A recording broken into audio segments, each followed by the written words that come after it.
बांस का गांव।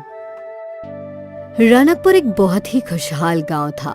यहाँ के लोग बहुत ही सीधे और मेहनती थे। ज्यादातर गांव वाले खेती करते थे। अरे भाई संजीव, कल तेरे खेत पूरे जुते नहीं थे। चल आज जोत देते हैं। हाँ भाई चलो, आज मेरे खेतों का काम खत्म करेंगे और कल तुम्हारे वाले का कर लेंगे। अरे नहीं नहीं, कल मनोज की मदद करेंगे और फिर आखिर में मेरा खेत जोत देंगे। रनकपुर के लोग एक दूसरे की मदद करने में विश्वास रखते थे और शायद यही कारण था कि रनकपुर बहुत ही खुशहाल था। यहाँ की औरतें भी एक दूसरे से मनमुटाव नहीं रखती थी। अरे पूनम, घर पे है क्या? जी दीदी आई। ये ले, सुबह खीर बनाई थी। मुन्ना को बहुत पसंद है ना, तो सोचा मनोज के लिए भी ले आऊं। तेरे ब्याह से पहले वो अक्सर मेरे घर खीर खाने आता था। उसे मेरे हाथों की खीर बहुत पसंद है। बहुत अच्छा किया दीदी, एक मिनट ठहरिए। पूनम भीतर गई और कुछ लेकर आई। कल मैं बाजार गई थी और वहाँ मुझे मुन्ना के मनपसंद बताशे मिले। आप उसे ये दे दीजिए। ठीक है। गांव के बुजुर्गों को अपनी परवरिश पर नाज था। हमारा गांव कितना खुशहाल है, होगा कैसे नहीं। ये सब हमारे संस्कार है। अब वो तो है, बच्चों में आपस में इतना प्रेम है कि ये सब एक साथ एक ही परिवार की तरह रहते हैं। हाँ, एक बड़ा परिवार, रनकपुर परिवार। कहते हैं ना, खुशियाँ ज्यादा दिन नहीं टिकती, और इनके साथ भी यही हुआ। एक रात तेज आंधी चलने लगी। आंधी के साथ तूफान चल पड़ा। गांव वाले डर गए। बचाओ, कोई मुझे बचाओ। जगह जगह पेड़ और घर गिरने लगे। सबको गांव के मंदिर ले आओ, अब भगवान ही हमारी रक्षा करेंगे। गांव के मर्द सभी को मंदिर तक ले जाने लगे। गांव का मंदिर बहुत ही पुराना था और ये मंदिर एक गुफा के अंदर बना था। बाहर हो रहे आंधी तूफान का मंदिर पर कोई असर नहीं था। गांव के सारे लोग मंदिर के अंदर सुरक्षित थे। लगातार कई घंटों तक आंधी तूफान थमा नहीं। एक एक करके गांव के सारे घर जमींदोज हो गए। अगली सुबह जब आंधी थम गई तो गांव वाले गुफा वाले मंदिर से बाहर आए और अपने गांव की हालत देखकर रो पड़े। हे भगवान, ये क्या हो गया? तुझसे हमारी खुशी नहीं देखी जाती क्या भगवान? अब हम क्या करेंगे? क्या कर सकते हैं? एक बार फिर सब चीजों को शुरुआत से शुरू करना पड़ेगा। लेकिन हम खाएंगे क्या? हमारी तो फसल ही बर्बाद हो गई। भगवान हमारी मदद करेंगे। हम यूं ही हार कर नहीं बैठ सकते। हमें खुद ही अपनी परिस्थिति बदलनी होगी। हाँ बेटा, हम सबको मिलकर एक बार फिर से रनकपुर बनाना होगा। गांव वाले चिंतित थे, पर वो जानते थे कि अब उन्हें एक दूसरे का साथ देना होगा। मुन्ना, तुम खेतों में जाकर देखो, जो कुछ भी बचा हो वो समेट लो। मैं और संजीव जंगल जाते हैं। हमें सर पर छत बनाने के लिए लकड़ियाँ लगेगी। हम औरतें भी खाना बनाने की चीजों का इंतजाम करती हैं। हम भी तुम्हारी मदद करेंगे अशोक। ठीक है काका। गांव वाले अलग अलग काम में बट गए। मनोज के साथ कुछ लोग खेतों में अच्छी फसल निकालने गए। अशोक, संजीव और काका जंगलों की ओर चले गए। काका, सोचा नहीं था कभी ऐसा होगा। होनी को कौन टाल सकता है अशोक। लगता है भगवान हमारी परीक्षा ले रहे हैं। हम छत कैसे बनाएंगे? हमारे जमाने में तो बांस के घर बनाना सबसे आसान काम था। हमें भी वैसे ही बांस का घर बनाना चाहिए, जिससे जल्द से जल्द गांव वालों के सर पे छत हो। जी काका, यही सही रहेगा। और इस जंगल में बांस के पेड़ भी हैं। मुझे पता है वो कहाँ हैं। अशोक उन लोगों को बैम्बू के पेड़ों के पास ले आया। अरे वाह, इतने सारे बैम्बू के पेड़, इससे तो हम पूरा गांव बना सकते हैं। पर इतने सारे पेड़ काट कर गाँव बनाने में हम सबकी खटिया खड़ी हो जाएगी। चिंता मत कर संजीव, हम सब एक दूसरे का साथ देंगे और देखना जल्दी ही गांव बन जाएगा। तीनों ने मिलकर बैम्बू काटने का काम शुरू किया। बैम्बू मोटे मोटे थे, जिन्हें काटने में उन तीनों के पसीने छूट रहे थे। एक बैम्बू काटने में इतनी मेहनत, बाप रे। अभी मैं काटता हूँ, तू थोड़ा आराम कर। ठीक है। वो लोग बारी बारी बैम्बू काट रहे थे। कई घंटे बीत गए, पर अब तक कुछ ही बैम्बू काट पाए थे। थोड़ी देर में अंधेरा होने वाला है। वो आखिरी मोटा वाला बैम्बू काटते हैं और फिर गांव लौट चलते हैं। ठीक है काका। तीनों मिलकर एक मोटा वाला बैम्बू काटने लगे। तीनों थके हुए थे पर फिर भी अपनी पूरी ताकत से बैम्बू काट रहे थे। बैम्बू आधा ही कटा था कि उसमें से खून बहने लगा। ये क्या? रुको! उन लोगों को किसी औरत के रोने की आवाज आने लगी। मुझे मत काटो, मुझे दर्द हो रहा है। क्षमा कीजिए, हम किसी को नुकसान नहीं पहुंचाना चाहते थे। तूफान में हमारा गांव बर्बाद हो गया। बस घर बनाने के लिए बांस काटने आए थे। हमें क्षमा कर दीजिए। तभी उनके सामने बांस की देवी आई। बांस की देवी के तेज से जंगल प्रकाशित हो गया। देवी ने सबसे पहले उस बांस के पेड़ को ठीक किया।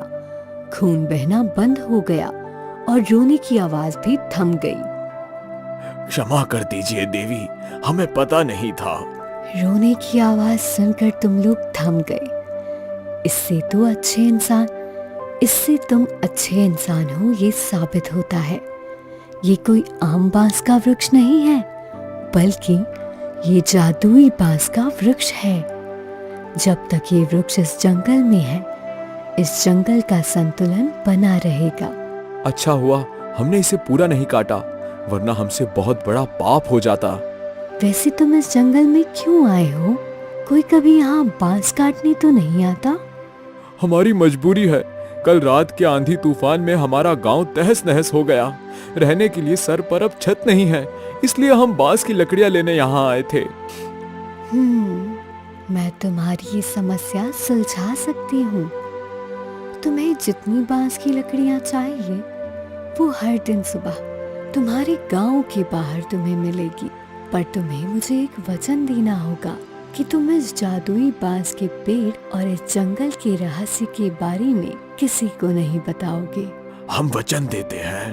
तीनों ने बांस की देवी को वचन दिया और वहाँ रखी बांस उठाकर अपने गांव लौट आए। अगली सुबह जब वो उठे तो गांव के बाहर ही ढेर सारी बांस की लकड़ियाँ थी।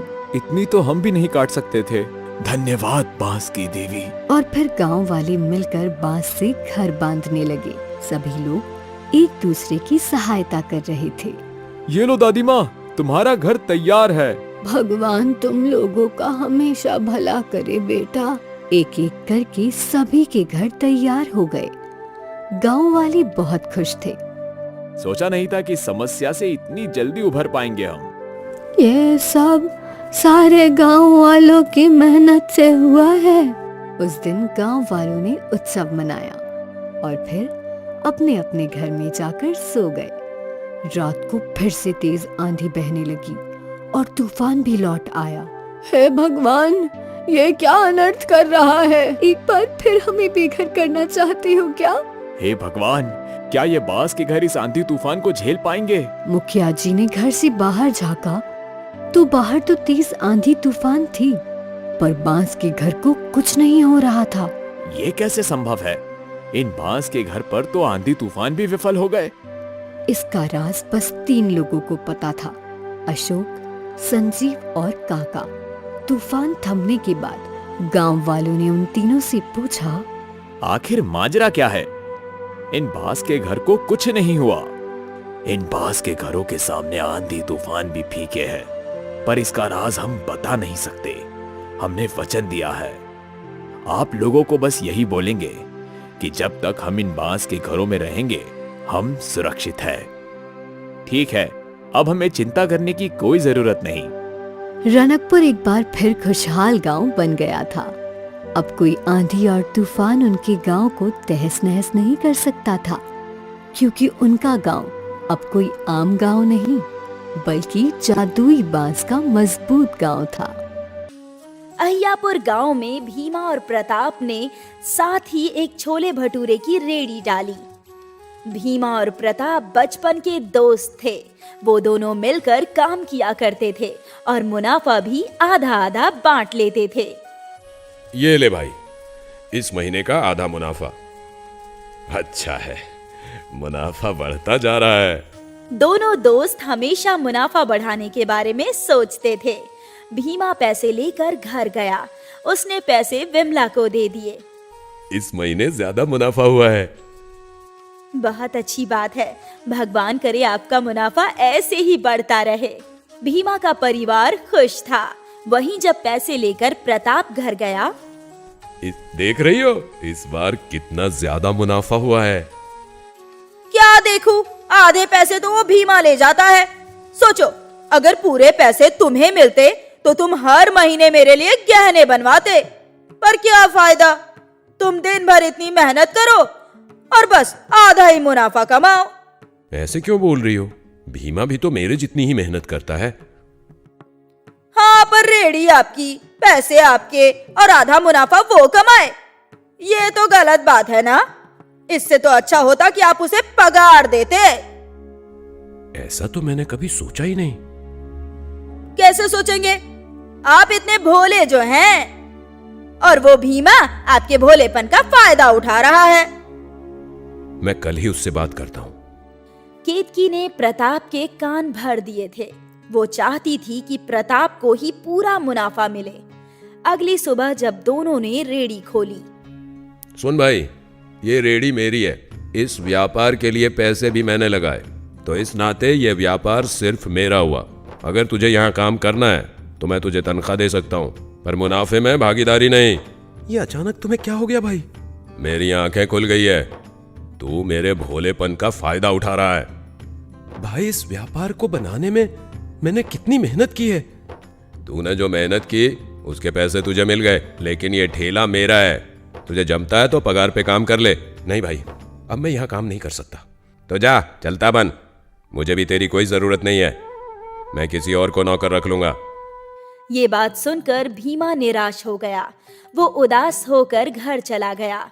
घर पहुंचकर उसने अपने परिवार को ये बात बताई। पता नहीं आज अचानक प्रताप भाई को क्या हो गया। वो मुझे नौकर की तरह काम करवाना चाहता है। मैं सब जानती हूँ। ये सब उसकी पत्नी का किया धरा है। कोई जरूरत नहीं है उसके पास नौकरी करने की। आपको कोई ना कोई काम जरूर मिल जाएगा। हाँ, उम्मीद तो है। चलो मैं बाजार में काम देख कर आता हूँ।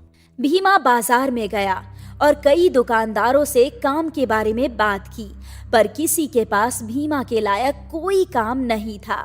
भीमा उदास हो गया। सांझ होते ही भीमा घर लौटा। भीमा का चेहरा देखकर विमला समझ गई थी कि उसे कोई काम नहीं मिला है। आप चिंता मत कीजिए, अगर आपको आज काम नहीं मिला है तो कल मिल जाएगा। थोड़ा सब्र रखिए। अगले कुछ दिनों तक भीमा यहाँ वहाँ काम की तलाश में घूमता रहा, पर उसे कहीं कोई काम नहीं मिला। यहाँ प्रताप ने एक बावर्ची को काम पर रख लिया था और उसका छोले भटूरे का ठेला पहले से भी अच्छा चल रहा था। एक शाम की बात है। तो हमारे बचत के पैसे भी खर्च हो रहे हैं। मुझे जल्द से जल्द कोई काम ढूंढना ही होगा। मिल जाएगा। कैसे मिलेगा? मुझे छोले भटूरे के सिवा कुछ बनाना आता ही नहीं है। तो पापा, आप वही बनाइए। क्या? सही तो कह रही है बच्ची। आप भी अपने छोले भटूरे की रेडी डाल दीजिए। रेडी खोलने के पैसे तो है ही हमारे पास। पर मैं अकेली रेडी कैसे संभालूंगा? मैं और शीतल है ना, हम आपकी मदद कर देंगे। और क्या पता, अगर भगवान की कृपा रही तो आपकी रेडी बहुत मशहूर हो जाएगी। हाँ, रेडी तो मैं खोल ही सकता हूँ। विमला ने भीमा को प्रोत्साहित कर दिया। अब वो खुद की छोले भटूरे की रेडी खोलने वाला था। कुछ दिनों बाद भीमा ने गांव के बाजार के बीचों बीच अपनी छोले भटूरे की रेडी लगाई। उसकी पत्नी विमला भी उसकी मदद कर रही थी। विमला भटूरे तल रही थी। अरे आओ आओ, स्वादिष्ट और गर्मा गर्म छोले भटूरे खाओ। आओ आओ। भीमा की आवाज गांव वालों के लिए जानी पहचानी थी, इसलिए गांव वाले तुरंत उसकी रेडी पर आ गए। अरे भीमा भैया, आप खुद अपना बिजनेस खोल लिए। लगाइए एक प्लेट छोले भटूरे। जी। भीमा ग्राहकों को छोले भटूरे देता गया। भैया, आपके हाथ के छोले भटूरे की बात ही अलग है। हम तो ये स्वाद मिस कर रहे थे। भीमा खुश था कि गांव वाले उसके ठेले पर छोले भटूरे खा रहे थे, पर ये बात जब प्रताप को पता चली। अच्छा, तो अब ये मेरा धंधा खाना चाहता है। अब इसे बताता हूँ मैं। प्रताप ने छोले भटूरे का दाम 30 रुपए से घटाकर 20 रुपए कर दिया। अब सारे गांव वाले यहीं आएंगे। अब आएगा मजा। प्रताप के दाम घटते ही गांव वाले उसकी रेडी पर जाने लगे। प्रताप का प्लान काम कर रहा था। अब भीमा परेशान हो गया। 20 रुपए प्लेट बेचकर उसे बहुत ही कम मुनाफा होने वाला था। अब क्या करें? 20 रुपये में प्लेट तो नहीं बेच सकते ना। थोड़ा सब्र करते हैं, हो सकता है कि 1-2 दिन में वो भी दाम बढ़ा दे। 20 रुपए प्लेट में तो उन्हें भी नहीं जमेगा। हाँ, हो सकता है। वैसे भी गांव वालों को मेरे हाथ के छोले भटूरे पसंद हैं, तो वो यहाँ जरूर आएंगे। भीमा ने दाम नहीं घटाए और इस वजह से भीमा के ठेले पर बहुत कम ग्राहक आ रहे थे। भीमा और विमला परेशान थी। ऐसे ही 1 हफ्ता बीत गया और उनकी कुछ खास कमाई नहीं हुई थी। अब तो हमें कुछ ना कुछ करना ही पड़ेगा। पर क्या करें? तभी उनके ठेले पर एक फकीर आता है। अल्लाह के नाम पर कुछ दे दे बेटा, बहुत भूख लगी है। आप बैठिए बाबा, मैं भटूरे छानती हूँ। विमला ने भटूरे बनाए और भीमा ने छोले भटूरे फकीर बाबा को दे दिए। फकीर काफी भूखा था। उसने फटाफट सारा खाना खा लिया। और लाऊं बाबा? नहीं बेटा, बहुत है। मेरी भूख शांत हो गई। तूने इस गरीब का पेट भरा है। अल्लाह तेरा भला करे। तू इतना परेशान क्यों है बेटा?